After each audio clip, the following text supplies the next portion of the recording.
Hi guys, welcome back to another layout update. Got a few things accomplished, some smaller jobs and whatnot accomplished up in this room.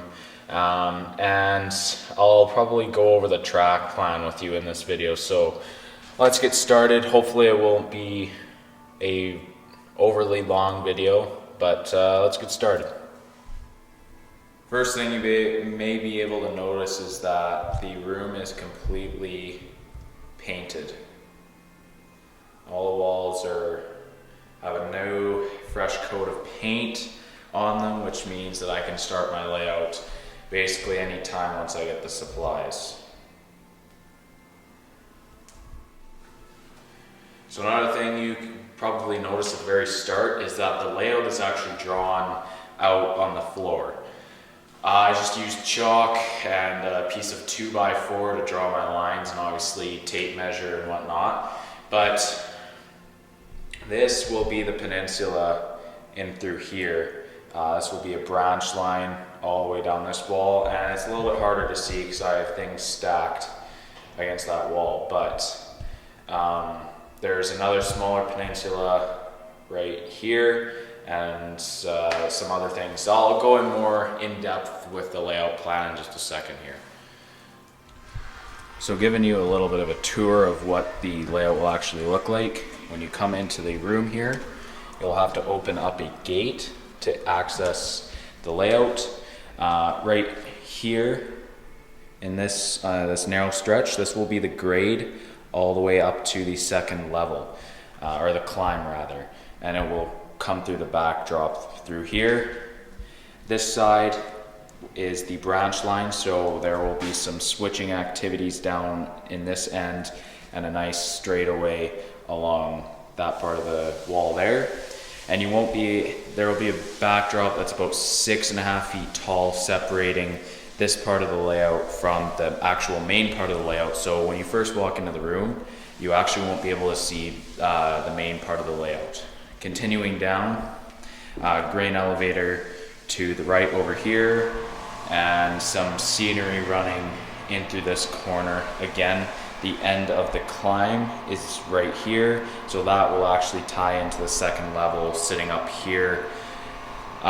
You'll have to go through another gate to access the main part of the layout, which the minimum walkway for this part is 4.5 feet, and the minimum for the walkway in is 3 feet, which is plenty. Right here, there'll be a yard in a diamond shape instead of a tier form, which makes all the tracks the same length, which they will be 16.5 feet long every track, which will be plenty for a nice long train. You'll have a town. I'll have a town in this part here, and then it kind of goes into some more mountain running again with the backdrop here. The start of the climb actually comes off the main about here, goes to the backdrop, and starts climbing all the way up. It's about a 36-foot run, which it may be a fairly steep grade, but it'll be good enough. Here, where all this wood is piled up, is where my intermodal yard will be, and the intermodal yard ends right where the layout starts coming in. And then the smaller peninsula comes out here just to divide the two scenes, because on this side there will be kind of like my version of a Roberts Bank corridor. So my potash and coal will get unloaded in this area while the main line runs against the wall. So that's the the main level of the layout. The second level is still in the works, in the planning stages, and construction should be taking place pretty soon. I think we'll get the lumber this week sometime, so stay tuned for more. So I just gave you guys the basic rundown of the layout. Now I'm going to let you guys take a look at the plan that I've drawn out. Just to give you a better idea as to what I am doing and some more in-depth detail about the layout. So where you enter the room is right here. The gate swings open this way, up against the grade, and where the switching will take place, there will be a bakery, plastics facility, a fiberglass factory, an LPG distributor, and a small little steel coil or steel fabricating mill there. And each industry will only service about maybe 2, 3, 4 cars max. I think I've planned it out for. So what will happen is there will be 2 separate trains that run along this branch line, and they'll service different industries and spot different cars and whatnot. So that is one of the operations that I've planned for. And like I was talking about the grade on the other side, it's only a 1 foot out, or a 1 foot, it's only a foot out from the backdrop, and it'll just kind of slowly wind its way up. And obviously some very mountainous scenery with large cliffs and tunnels and whatnot will be what is depicted on the climb. Like I was saying also, the track for the climb cuts off the main line back here and doesn't start climbing until before it goes to the backdrop. Haven't come to a conclusion yet of how I'm going to do it. I might not start the climb here. I might start it on the other side where the second gate is, just to relieve the amount of switches and tracks in this area. So here I'll have a lumber mill. It'll take some wood chip cars, bulkheads, flat cars, and box cars and whatnot. And obviously double main line, and then intermodal yard is up here. Each track is 16, or each arrival departure track is 16 feet long. These storage tracks where the intermodal cars get loaded and unloaded are 9 feet in length and 10 feet in length, which is pretty nice. I'm still going to add a little track here for an intermodal yard switcher, because it will have its own dedicated switcher for someone to operate when an operation session comes along. So let's move on. So continuing farther down, there will be it's a fairly straight stretch along for the branch line. There will be a potash loading, because it'll be more of the prairie scene. So this is where the potash trains will get loaded. There will be some more mountainous scenery for the climb. As you near the top, it'll begin to look as though it's starting to get more flat and just kind of rolling hills sort of idea. And then the yard, like I said, each track is going to be 16.5 feet long in length.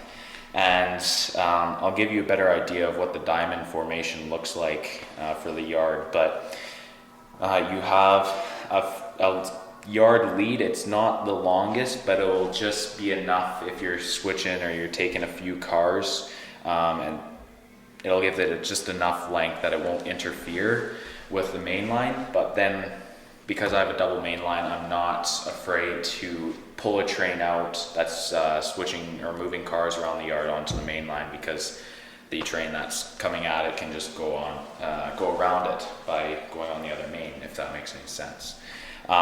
This is the repair in place tracks. So it's a fairly large repair in place, I guess, yard, you could say.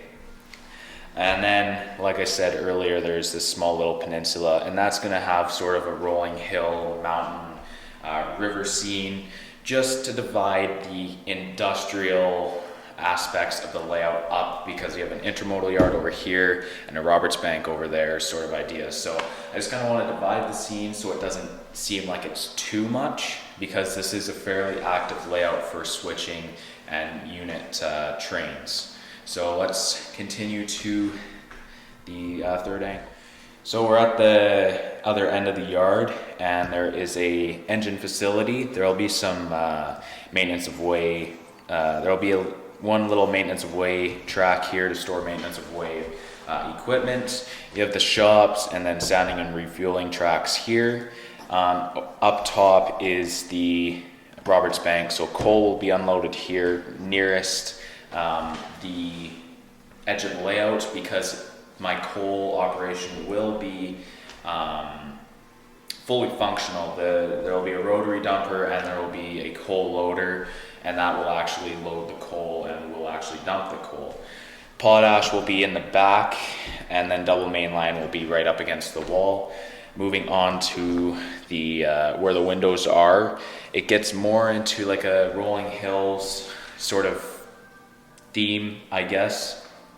And the branch line comes off here and it winds its way through some mountain area forest, and it'll go through a river sort of thing. So I've been really busy trying to plan this out, so I have a fair amount of scenery running, but also having the industries and the operational aspects that I want included in this layout. So some of you are probably questioning what I mean by a diamond-shaped yard, and basically it's a yard. Obviously it does the same thing, except the switches on either end of the yard are configured a little bit differently. And most people go with the classic tier style yard where both the switches go up and the track that is on the top of the tier is the shortest. And as they go down the tier closer to the backdrop or closest to the edge of the layout, the tracks get longer and longer.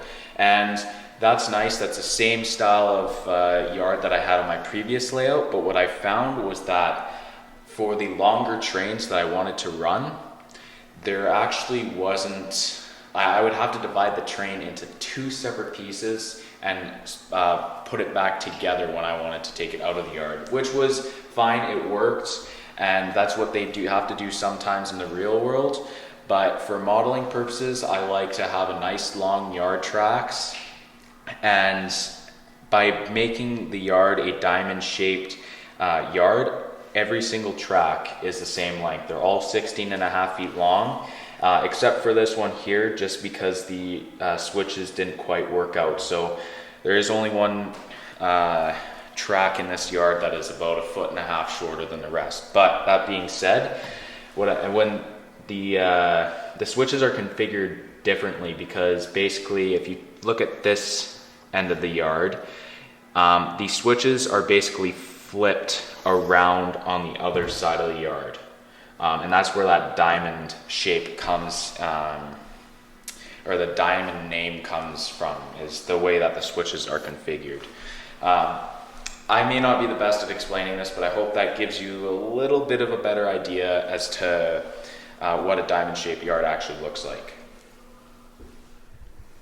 Well, that's pretty much it for this layout update. I will probably include in my next layout update what I'm going to do with the second level. It's basically a few more industries and whatnot, but I'll do a more in-depth video about the second level probably in my next layout update, because in the next week or two there will be a lot going on with Christmas coming up, obviously, but the layout will start to take shape sometime this week and this weekend, because I will be getting the lumber. So I'm pretty excited about that. That being said, I hope you guys enjoyed, and thanks for watching. Don't forget to comment, like, and subscribe. Thanks, guys.